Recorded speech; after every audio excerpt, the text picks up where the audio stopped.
Još te vidim u onom hodniku, kako me čekaš da pobjegnemo sa sata. Kavu bi ispijale i o životu maštale, dok nam je mladost kucala na vrata. Gledale smo dečke, pjevale na glas, svako je jutro bilo samo za nas. Plesale smo lude dok nas noge ne zabole, onako kako samo sretne cure vole. A onda nas je život rasuo ko pjesak, svaku u svoj gradu, neku tuđinu. Sad se jedva sjetim tvoga pravog glasa, dok gledam u ovu praznu daljinu. Čujemo se rijetko, obično za praznik, kratka poruka da ubije tišinu. Sve one noći i jutra bez sna, sad su samo slike sa samoga dna. I evo nas sad, odrasle žene, stranci koji se sjećaju iste mladosti.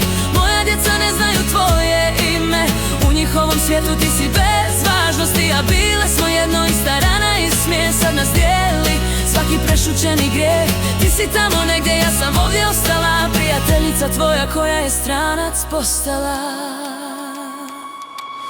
Gledam tvoju djecu samo na ekranu, čudno mi je kako na tebe liče, a ja im ne znam ni boju glasa. Mi smo za njih samo izbljedjele priče.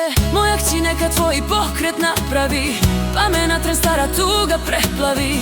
Zar smo stvarno dopustile to, da nam se sjećanje u tuđini rasulo? I evo nas sad, odrasle žene, stranci koji se sjećaju iste mladosti.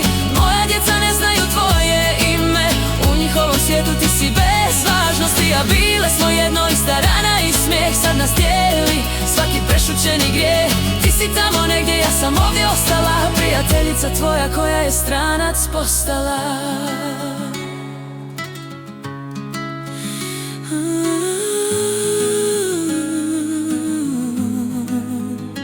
I evo nas sad, odrasle žene, stranci koji se sjećaju iste mladosti. Moja djeca ne znaju tvoje ime, u njihovom svijetu ti si bez važnosti. A bile smo jedno ista rana i smijeh, sad nas dijeli svaki prešućeni grijeh. Ti si tamo negdje, ja sam ovdje ostala, prijateljica tvoja koja je stranac postala.